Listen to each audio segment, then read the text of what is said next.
Sabe uma coisa que sempre me deixa intrigada? A gente vê isso o tempo todo. Empresas com produtos que parecem geniais, mas que quebram. Governos com planos super detalhados que não conseguem sair do lugar. Ou até famílias que parecem ter tudo, mas, sabe, vivem em conflito. A gente tende a falar que faltou liderança. Mas o que isso significa de verdade? O que é essa tal de autoridade que, quando funciona, azeitona tudo e quando falha, vira tudo um caos? Olha, essa é a pergunta de US$ 1 milhão. E a fonte que a gente tem em mãos hoje, um trabalho do Ronald Heifetz, oferece uma lente assim completamente diferente para a gente olhar para isso. A proposta dele é que a autoridade não é um traço de personalidade, nem só uma posição no organograma. É, na sua essência, um contrato social. Um contrato social. Um acordo, muitas vezes não dito, entre um grupo e uma pessoa, ou uma instituição. Um contrato. Gosto disso. Porque implica uma troca, né? Não é um poder que é dado de graça. Exatamente. Nós, como um grupo, a gente concede poder a alguém para tomar decisões, para gerir recursos, e, em troca, esperamos que essa pessoa nos preste alguns serviços que são fundamentais. E a nossa análise de hoje é justamente sobre isso. Vamos usar as ideias do Heifetz como uma ferramenta mesmo de diagnóstico, para entender quais são esses serviços. Ele resume em 3 pilares: direção, proteção e ordem. Entender esse trio pode ser a chave para decifrar aquele quebra-cabeça que você mencionou no começo. Ok, vamos desvendar isso então. A ideia de contrato me soa um pouco formal, sabe? Quase jurídica.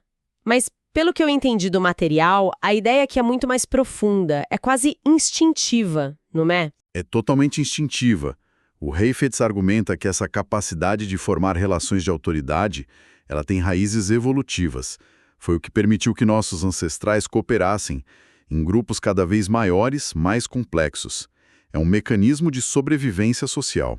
A gente confia em alguém para tomar certas decisões, porque a alternativa, que seria o cada um por si, levaria ao caos, à vulnerabilidade. E faz todo sentido que quanto maior o risco, mais poder a gente esteja disposto a ceder nesse contrato. Precisamente. A fonte dá o exemplo mais extremo e poderoso disso: o poder que o Estado tem em tempos de guerra. A gente concede a funcionários do governo a autoridade para tomar decisões de vida ou morte, para mobilizar a economia inteira, para mandar pessoas para o combate. Por quê? Porque o serviço esperado em troca é o mais crítico de todos: a proteção da nossa própria existência, do nosso modo de vida. É o contrato social no nível mais alto. Nossa, isso coloca tudo em perspectiva. E essa lógica, então, ela desce para todas as outras esferas. O CEO de uma empresa, por exemplo, ele tem o poder de demitir e contratar, porque se espera que ele garanta a sobrevivência e o crescimento da organização. Os pais têm autoridade sobre os filhos porque se espera que eles garantam a segurança e o desenvolvimento deles. É sempre a mesma troca, só muda a escala. Perfeito. A lista de exemplos no texto é vasta. Vai do presidente de um país a um supervisor de chão de fábrica. Todos, sem exceção, operam sob essa troca. O poder que eles têm só é legítimo enquanto os serviços são prestados. Isso nos leva direto ao primeiro e talvez o mais óbvio desses serviços: a direção. Certo. Direção. A primeira coisa que a gente espera de quem está no comando é que essa pessoa saiba para onde está nos levando, que tenha um mapa, um plano. Parece bem direto, né? Parece, mas a ideia aqui é um pouco mais sutil do que só traçar metas, sabe? É sobre fornecer clareza e propósito. Para entender a raiz disso, a gente pode voltar às nossas origens. Pense num grupo de caçadores-coletores. Os ancianos do grupo não diziam apenas "vamos caminhar para lá". Eles sabiam qual era o momento certo de migrar, qual rota a seguir para encontrar água, onde os rebanhos estariam. Eles respondiam à pergunta fundamental do grupo, que é: para onde a gente vai e por quê? E hoje, essa função se traduz no CEO que apresenta a visão de 5 anos, no gerente que define as prioridades do trimestre, no diretor de um filme que estabelece a visão artística para toda a equipe. É a função de responder qual é o nosso norte. E mais do que isso, é a função de reduzir a ansiedade que a incerteza gera. Sem direção, um grupo fica paralisado pela dúvida, pelo medo do futuro. A figura de autoridade, ao fornecer um caminho, ela absorve parte dessa ansiedade e permite que o grupo canalize sua energia para a ação. Mas espera aí, essa ideia de direção não pode ser perigosa? Fico pensando num líder com uma visão muito forte, mas errada. É como um capitão que aponta com toda a confiança do mundo na direção de um iceberg. A certeza da direção não garante que ela seja boa. Esse é o ponto crítico. É o lado sombrio do serviço da direção. Quando a direção vira um dogma, uma verdade que não se questiona, ela deixa de ser um mapa para se tornar uma venda nos olhos. A autoridade pode ficar tão apegada à sua visão que ignora os sinais de perigo, as opiniões dissidentes, os dados que contradizem o plano. A direção que deveria libertar se torna uma prisão ideológica. E a criatividade morre, porque qualquer desvio do caminho traçado é visto como traição. Entendi. Então, uma boa direção precisa ter clareza, mas também flexibilidade para recalcular a rota. Ok. Mas vamos supor que a direção seja boa, o mapa é perfeito. De que adianta saber para onde ir se o grupo é atacado no meio do caminho? Imagino que a autoridade também tem um papel aí. Com certeza. E esse é o segundo serviço essencial, a proteção. Se a direção é o mapa, a proteção é o escudo. É a função de garantir a segurança e a sobrevivência do grupo diante de ameaças que vêm de fora. Voltando para o nosso grupo ancestral, os anciãos não só decidiam a rota, mas também organizavam a defesa contra predadores ou grupos rivais. E trazendo para hoje, no mundo dos negócios, isso é óbvio. Vencer a concorrência, proteger a propriedade intelectual, garantir a saúde financeira da empresa contra crises econômicas. A nível nacional, é a defesa militar, a cibersegurança, a diplomacia para formar alianças. Exato. E repara como a proteção é multifacetada. Não é só sobre força bruta. É sobre inteligência, para antecipar movimentos do concorrente. É sobre resiliência para aguentar um choque na cadeia de suprimentos. É sobre ter uma boa reputação que protege a marca de escândalos. A figura de autoridade é quem deve estar na torre de vigia, sabe? Escaneando o horizonte em busca de perigos e mobilizando os recursos para neutralizá-los. Espera um pouco, isso acabou de me dar um estalo. Geralmente, quando uma empresa perde um cliente importante para um concorrente, a gente diz que foi uma falha de vendas ou um problema de marketing. Mas, por essa lente, o que aconteceu foi uma falha fundamental da autoridade em prover o serviço de proteção. A liderança falhou em proteger o território do grupo. Isso muda completamente o diagnóstico do problema. Esse é o poder do modelo. Ele nos dá um vocabulário diferente, mais profundo para descrever a realidade. Você deixa de olhar para o sintoma, que é a venda perdida, e passa a olhar para a disfunção no contrato de autoridade, que é a falha na proteção. Fascinante. Mas assim como na direção, imagino que exista um lado sombrio para a proteção. Um líder obcecado em proteger o grupo pode acabar isolando esse grupo. Sem dúvida. A proteção, levada ao extremo, vira paranoia. O líder começa a ver ameaças em todos os lugares. A concorrência não é mais um adversário a ser superado, mas um inimigo a ser destruído a qualquer custo.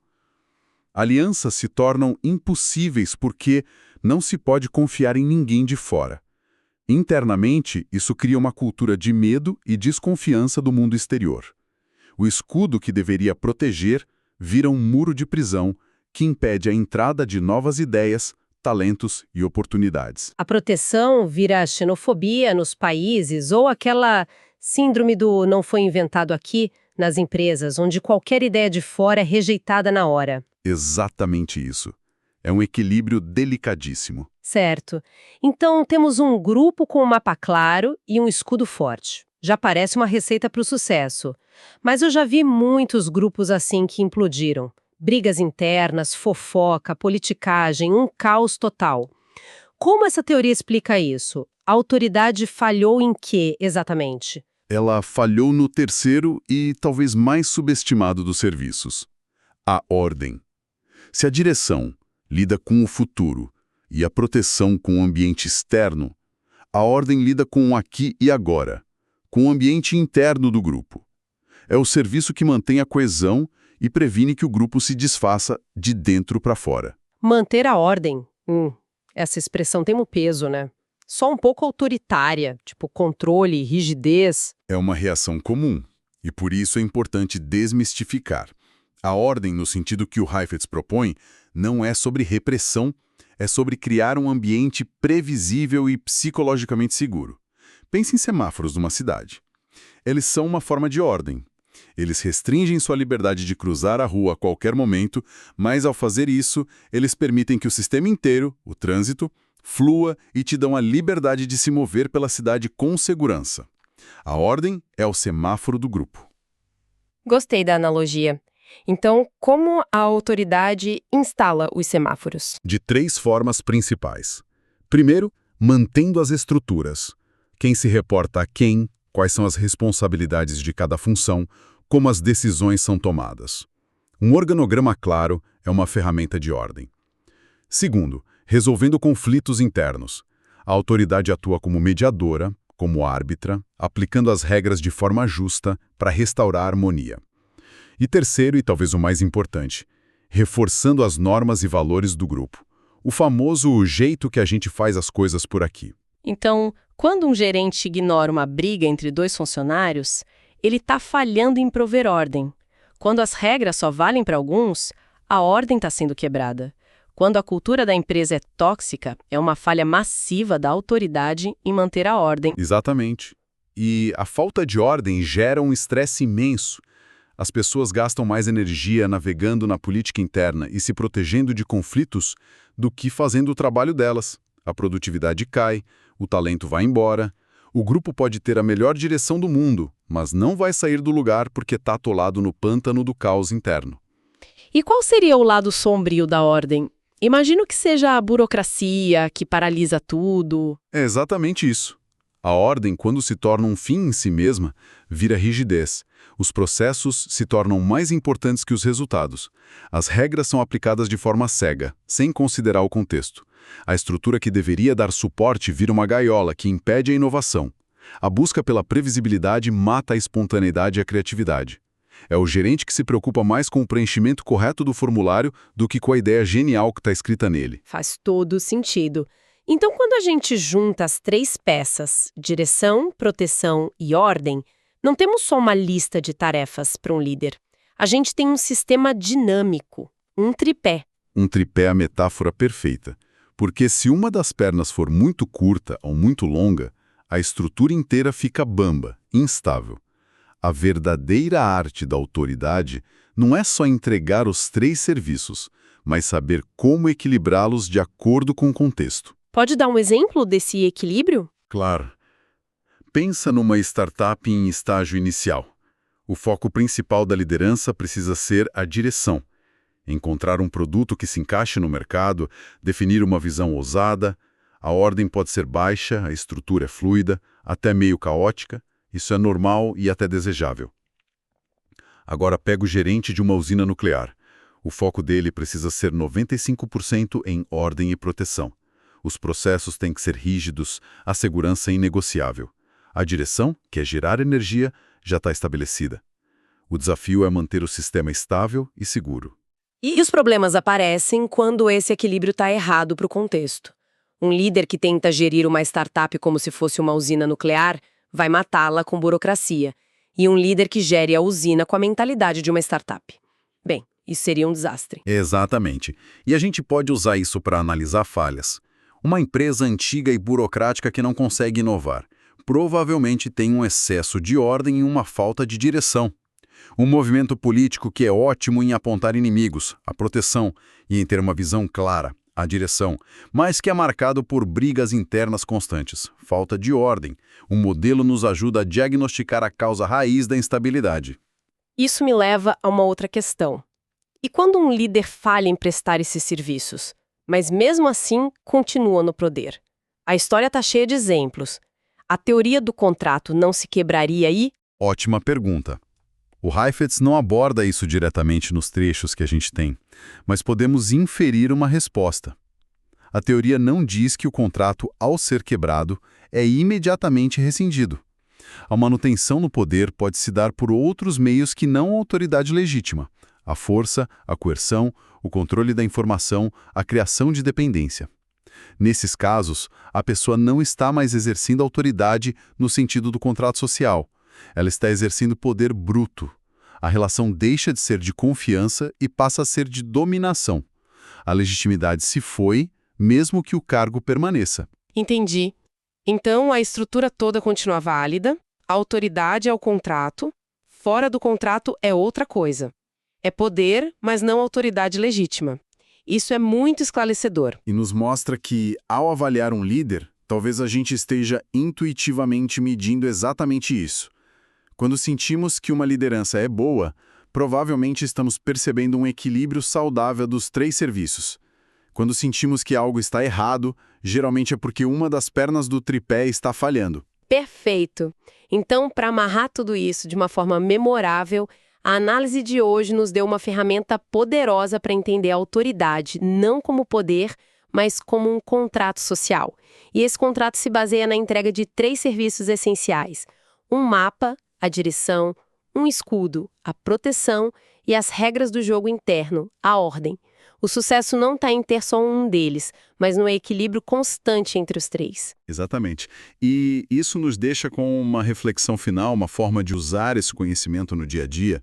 A provocação é a seguinte: da próxima vez que surgir uma situação no trabalho, no projeto, até mesmo observando a política e vier aquela frustração com a liderança, a sugestão é parar e tentar usar este modelo como uma ferramenta de diagnóstico. A sensação é de que o grupo está perdido, sem saber para onde ir. A falha é na direção. A sensação é de vulnerabilidade, de que o grupo está sendo engolido pela concorrência ou por forças externas. A falha é na proteção.